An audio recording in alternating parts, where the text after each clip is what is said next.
4 teens arrested in an armed carjacking in Pigtown. Fox 45 shares the exclusive surveillance footage as residents voice their safety concerns. Remembering a legend, how the basketball world is paying tribute to longtime Maryland head coach Lefty Driesell, who helped put the Terps on the map. And 3 first responders are dead following a shootout in Minnesota, the latest on the barricade situation leading up to this deadly encounter. Live from WBFF in Baltimore, this is Fox 45 News at 10.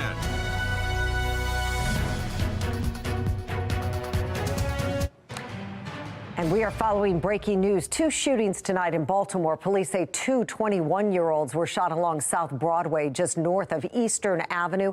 Happened around 6 o'clock. Both were taken to the hospital. About an hour earlier, police say a 22-year-old was shot on Lombard Street. He's listed in critical condition. The shooting happened about 5 blocks from Shock Trauma. And Fox 45 news cameras captured a large police presence outside Shock Trauma tonight at around 6 o'clock.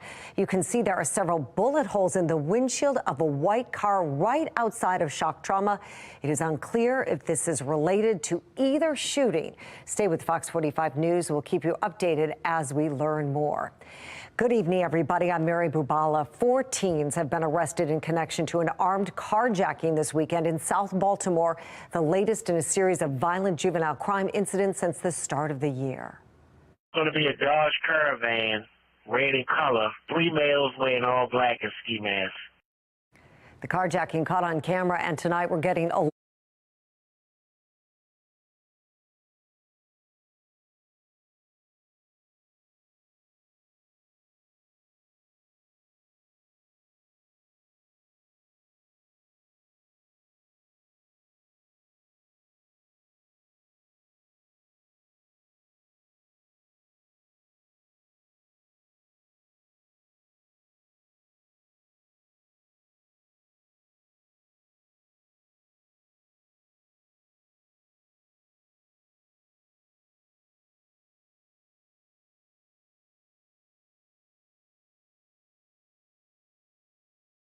Those lawmakers asked why the teen wasn't required to register as a sex offender and if DJS knew about the incident and thought it was appropriate to recommend no charges. Well, Secretary Schiraldi responded to that letter on Friday, citing various Maryland codes, including one says it isn't DJS's responsibility to inform the school system about any offenses.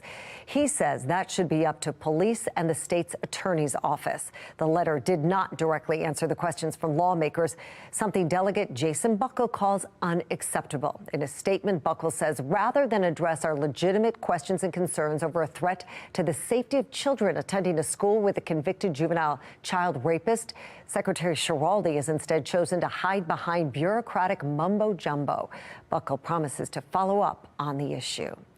Our Project Baltimore team has tried taking those questions about the Patterson High School situation directly to Secretary Schiraldi, but we've been turned away.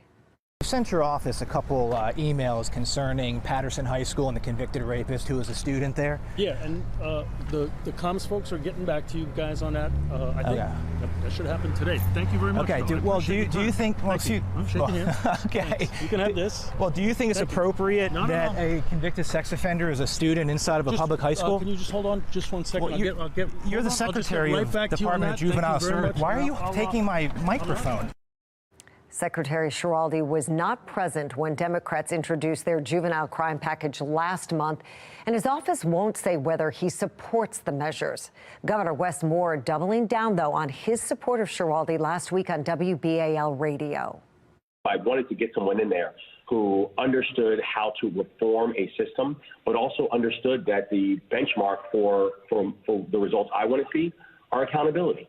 And that means having real accountability for the young people in the system, making sure there's accountability for people that are breaking the law, regardless of their age, but also making sure we have a system that actually works and can focus on rehabilitation. Juvenile justice and legislation being debated in Annapolis will be the focus of a panel discussion tomorrow night. It will feature Governor Moore and state's attorneys Aisha Braidboy and Ivan Bates. The conversation is moderated by Armstrong Williams. It begins at 7 p.m. You can stream it live on our website, our YouTube page, or at BaltimoreSun.com. Heavy hearts at the University of Maryland and across the college hoops community after the loss of longtime Terps coach Lefty Driesell. Morgan Atzett joins us now with the very latest on this. Morgan. Yeah, Mary, this weekend, Maryland continues to mourn that loss of legendary and Hall of Fame college basketball coach Charles Lefty Driesell. He passed away yesterday. His family announced he was 92. An iconic head coach who put Maryland basketball on the map, forming the program into a true ACC and national contender. During his time there from 1969 to 86, 348 wins, only second to Maryland's other Hall of Famer, Gary Williams. Lefty won 100 games at 4 different schools, the first coach to ever do that. Under Lefty, the Terps went to 8 NCAA tournaments, won the 1972 NIT and ACC back in 1984. We'll have much more with Baltimore native and Terps legend Ernie Graham later in the show to talk about his coach during Sports Unlimited. Morgan, thank you. A reaction to Driesell's death pouring in across social media. Former Maryland standout Len Elmore, who played 10 years of pro basketball, says his college coach was one of a kind. Governor Wes Moore says Driesell left a mark on the school, the sport, and the state that no one can replicate. A 35-year-old woman is in custody following 2 shootings Saturday afternoon in central Baltimore. The incident started at around 3:30. Police say the suspect shot another woman on East Redwood Street during a road rage incident. Investigators say she then ran to East Baltimore Street, just feet away from BPD headquarters, where police say she shot an off-duty officer who then returned fire. Neither the officer nor the suspect were struck. Officials in Loudoun County, Virginia, say a leaky propane tank is to blame for a house explosion Friday night. One firefighter was killed in the blast. Officials say a crew of first responders was investigating the tank for about 40 minutes when it exploded inside the house. Several other first responders were injured. Police say 2 other people inside the home made it out safely. Emergency officials say the leak was isolated and nearby residents should not be worried about similar issues in their homes. I find it absurd. I find it unethical. I find it just contrary to everything we are as a country. President Biden takes aim at Republican resistance to a Ukraine aid package, while GOP leaders have issues with the proposal. A ceasefire agreement on the table in Gaza, why some top U.S. officials are planning to vote against it.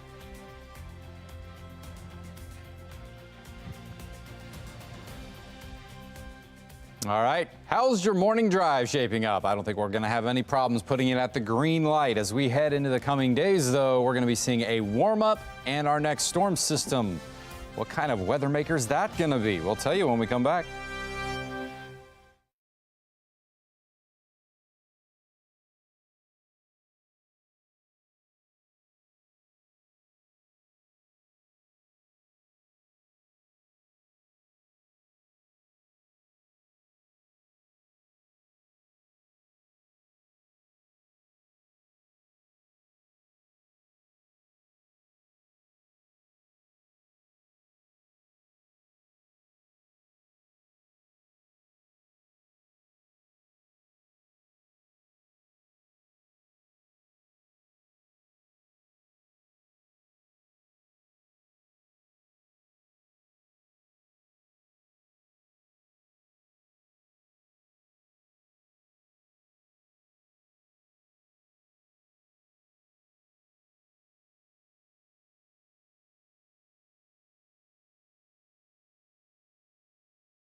Officials near Minneapolis say 2 police officers and a paramedic were killed responding to a domestic violence call. Another officer was injured and taken to the hospital. Police say they responded to a barricade situation around 2 o'clock this morning, where an armed man was reported to be inside with family members. Investigators say a total of 7 children were inside the home at the time, and a 911 call came from someone inside. The suspect had several guns and shot at responding officers from multiple angles of the home, according to police. After exchanging fire, police say the suspect was killed. Minnesota's governor expressed his condolences for the first responders who lost their lives. It's not going to go away when investigation's done. These families are forever impacted. And we still have Minnesotans willing to take an oath, sign up, do the work, and know this can happen. And that speaks volumes about this community, speaks volumes about Minnesotans. Police say they're going to review body cam footage from the officers. President Biden is repeating his calls for Congress to move quickly on approving military aid for Ukraine. He's met with Republican opposition in the House, but GOP leaders say the talks have made little progress. National correspondent Atra El-Nashar explains. Within the span of a week, the threat posed by Russia to the U.S. and its allies has been dramatically amplified. The threat is very serious. Everyone who's looked at it uses the same language that I have, that it is a very serious threat. House Intelligence Committee Chairman Mike Turner cornering the White House to tell the public Russia is working on a new method to destroy satellites. Potentially the same satellites Ukraine's military depends on. The world also learning Russian opposition leader Alexei Navalny has died at the age of 47 in a Russian prison where he was serving multiple sentences for dubious extremism charges. Russia has serious questions to answer. Alexei Navalny has been a strong voice for freedom, for democracy for many years. On Saturday, Ukrainian troops forced to withdraw from the key city of Avdiivka in eastern Ukraine, the Kremlin calling it an important victory. The idea that now they're running out of ammunition, we walk away, I find it absurd. I find it unethical. I find it just contrary to everything we are as a country. The Senate has passed a foreign aid package that includes support for Ukraine. In the House, Republican leadership says an overhaul of U.S. southern border policy must come first. Before we take care of issues all around the world, we take care of our own first. The European Union just agreed on a €50 billion package for Ukraine, but some Republicans on Capitol Hill argue Europe still isn't doing enough. Fix your own country, share your own burden, spend more on defense. At the Munich Security Conference, Ukrainian President Volodymyr Zelensky urging world leaders to keep up their support. Do not ask Ukraine when the war will end. Ask yourself, why is Putin still able to continue it? Calling for the return of a rules-based world order as this coming Saturday marks 2 years since Russia invaded his country. In Washington, I'm Atra El-Nashar reporting.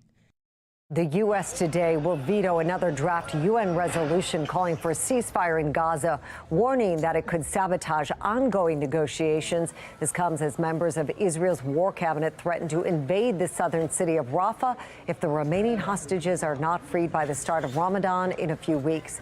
The Biden administration is urging Prime Minister Benjamin Netanyahu against invading the border city, where more than half of Gaza's 2.3 million residents have been forced to flee. In neighboring Egypt, the plans are sparking concern that Netanyahu will try to forcefully relocate Gazans into that country. NASCAR fans are waiting for the biggest race of the year. That's because heavy rain over the weekend has pushed the Daytona 500 to tomorrow afternoon. This is only the third time the Daytona 500 has been postponed. The green flag, though, will wave at 4 p.m. on Monday. We'll have complete coverage right here on Fox 45. The good news is lots of people have off from work because it's President's Day, so they'll get to stay home and watch. That's true. What do the skies look like over Florida? That's a good question. I think they'll have some improvements, but, you know, they like the track nice and dry. It's not like some other motorsports where they'll go out in the wet. Not the same thing. So weather having a big impact down there in Daytona. Good evening, everyone. You know, I actually, sometimes I get it into my head and I feel a little special that weather affects sports, weather affects news, but never the other way around. Sports doesn't affect weather, news doesn't affect weather. Weather's just a big part of everyone's lives. So, man, I'm a little bit biased. I'll say that. So let's talk about your weather around here because it's going to be getting a little interesting later on. 35 degrees right now. Hey, we're above freezing. We're not going to stay that way. We're going to drop down to around 29 degrees. So this is what we're talking about. Look at all this rain from that system across Florida. They're just getting absolutely drenched. That is starting to pull away. They should see some improvements tomorrow. Will be completely gone, enough for them to actually go out on the track. We'll find out. All right, so where's our next weather maker? Not much happening. This weak system crossing the Rockies, not going to do anything to us. One impacting the Pacific. We've got to wait for some energy to come out of that one, cross the entire country before we are going to see any real weather around here. But what we will have is a little more sunshine, and temperatures are going to start climbing up a little bit. So here we go through tonight. Again, upper 20s. That's a chilly start to your Monday morning, but your afternoon, we should get up to around 40, 45 degrees. Not bad. Some sunshine kind of hanging around. And then as we move into your Tuesday, we're going to continue to watch our temperatures warming up, and we may have just a little more clouds. Not much, but still, we're going to see our temperatures continuing to rise up a bit more, maybe perhaps mid to upper 40s. So this is what I'm talking about, your next weather maker. Now we're going to start the clock Wednesday evening. Not much happening, but watch right in here. You'll start to see our storm system take shape, spread a lot of moisture across the Midwest, and eventually across the eastern United States. This one is not showing much blue in there, meaning snowfall chances. Where are we going to be this week? Up and down, and let's see where we're going to stop at. It's going to be a yawner.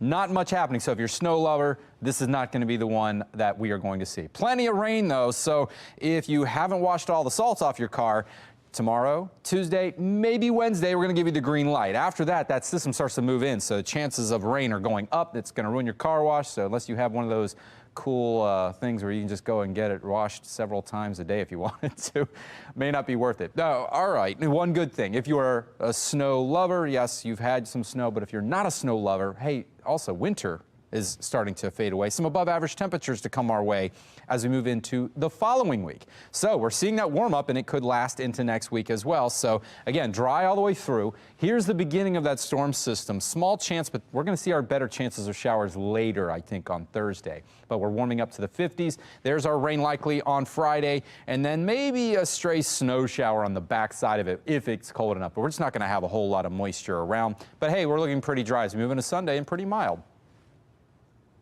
Gerard, thank you. Well, the stars were out today at Open Gate Brewery in Baltimore. Hall of Fame quarterback Joe Montana teamed up with the brewery as they collected non-perishable items for the Maryland Food Bank. There he is in Baltimore. Wow. Joe Montana sat down for Q&A with the folks who showed up and also trying his hand at guest bartending.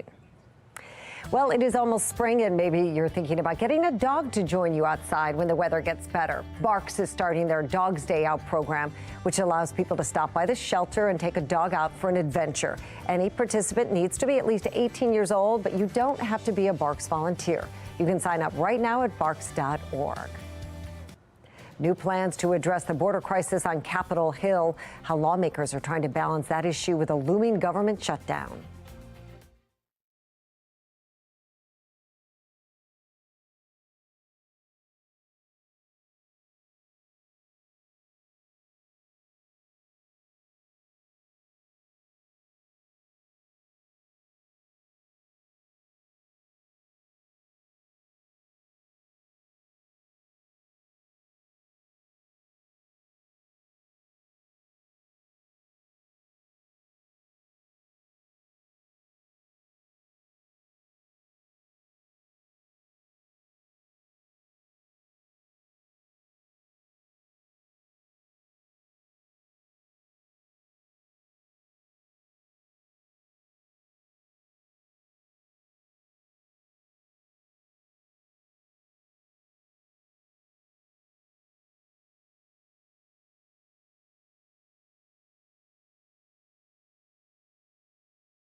The Biden administration is butting heads with Republicans over border restrictions. A Pew Research report shows there were nearly 250,000 migrant encounters last December, the highest one-month total on record. Democrats and Republicans remain split after the GOP voted down a bill that would have tied border control to more aid for Israel and Ukraine. By calling the Speaker to let the full House speak its mind and not allow a minority of most extreme voices in the House to block this bill even from being voted on. Much more has to be done, of course, to secure the border, and what the Senate produced this week is silent on that issue. Congress is on their President's Day recess for the next 2 weeks. When they return, they'll have just a few days to prevent a partial government shutdown. Members of the GOP Freedom Caucus are urging House Speaker Mike Johnson to bundle any border control legislation into a bill that would keep the government open. Still ahead, the FBI investigation into Hunter Biden continues. New allegations about a potential cover-up ahead on Full Measure.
For the first time in modern U.S. history, the son of a U.S. president is facing felony charges.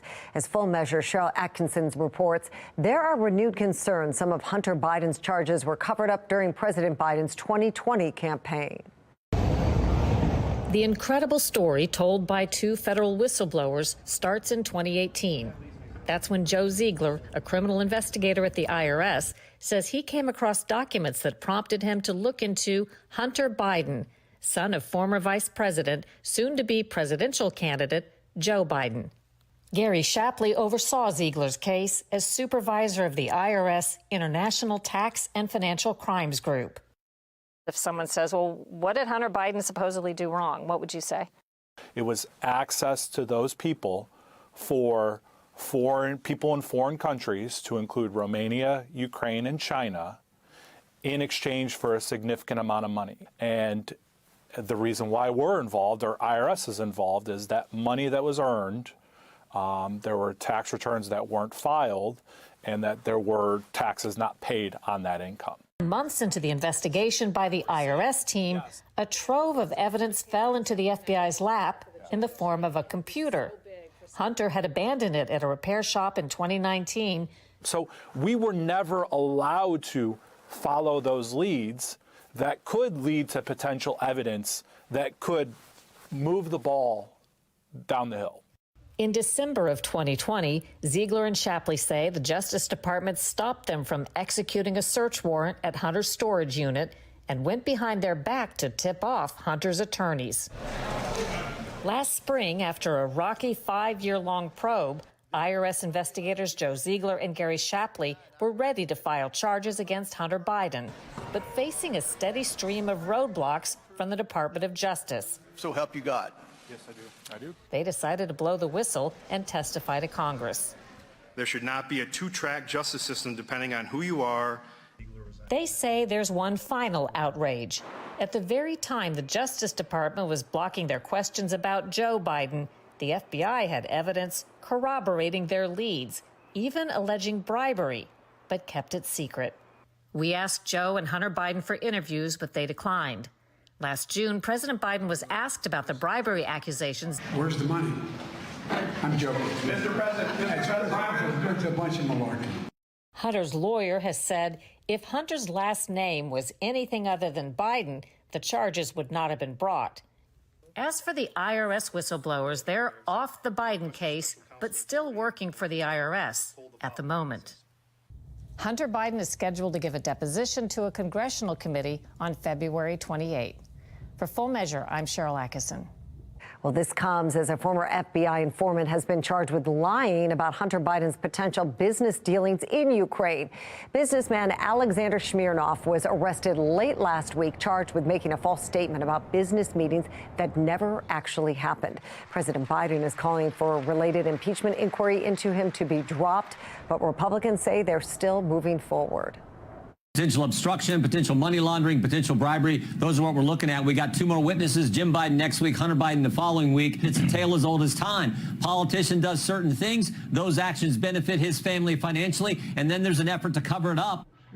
The Biden family has denied any wrongdoing throughout this process. Well, with the NFL offseason officially underway, the Ravens extend one of their key veterans. What the move means for Lamar Jackson. That's coming up next on Sports Unlimited.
Well, check this out. Students at Penn State University raised more than $16 million for pediatric cancer research as part of Thon, their annual 46-hour dance marathon.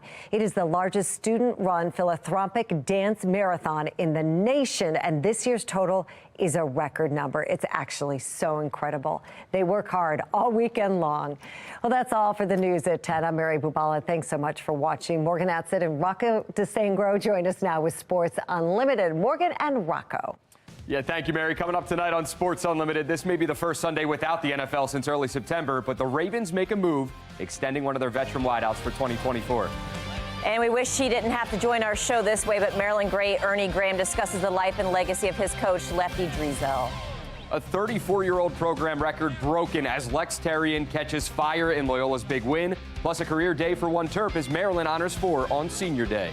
O's pitchers and catchers reported last week, and 2 arms in the rotation are injured and or behind. We'll break down what this means for Kyle Bradish, John Means, and how it impacts the Birds bullpen. And it was supposed to be one of the biggest racing days of the year, but Mother Nature had other plans in mind. All of that and more coming up next on Sports Unlimited.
For the first time since last early September, no football on Sunday. Hey, everyone, welcome into Sports Unlimited. I'm Rocco DeSangro. She's Morgan Adsit. No NFL, but the Ravens could have a busy week ahead, Morgan. Yep, and they got right to it tonight with a 1-year extension for wide receiver Nelson Aguilar. A win-win for the Ravens and Aguilar. It's a 1-year extension, so he avoids free agency.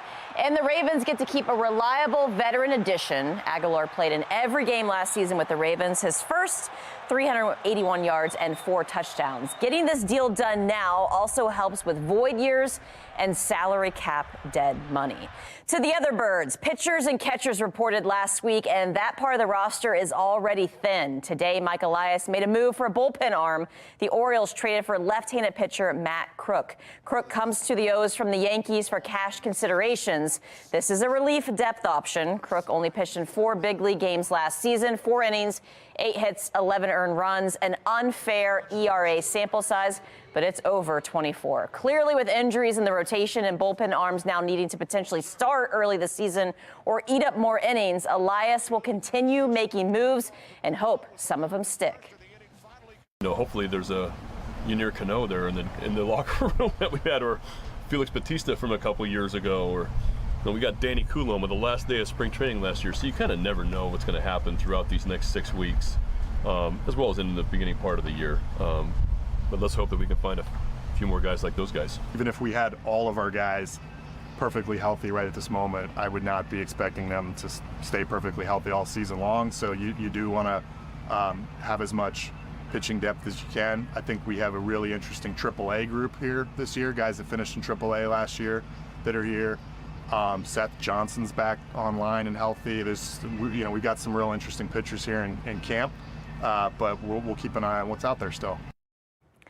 Finding starters to replace Kyle Bradish and John Means until they are ready might not be that difficult for the O's on their 40-man. Elias mentioned Seth Johnson. The O's have Tyler Wells and Cole Irvin in the rotation mix, and they were doing that last season. They also ended the season with Bruce Zimmerman, the local product, pitching well in AAA. It will just be a little give and take the first month of the season, probably until the rotation is healthy and the bullpen has all of its options back in the pen.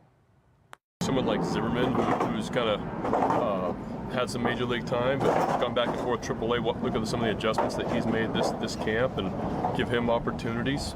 We have some NRI guys that I think that we're going to take a close look at. That our pro scouting department likes their stuff, and so we'll see. Right now, we're happy to have all of the starting pitchers that we have, and if we can bring another one in, whether that's minor league depth or whatever, great. But like I said, you look at the guys that finished in AAA, Zimmerman, Povich, McDermott, they're all going to get a shot here. Seth Johnson's going to get a look, and then Wells and Irvin.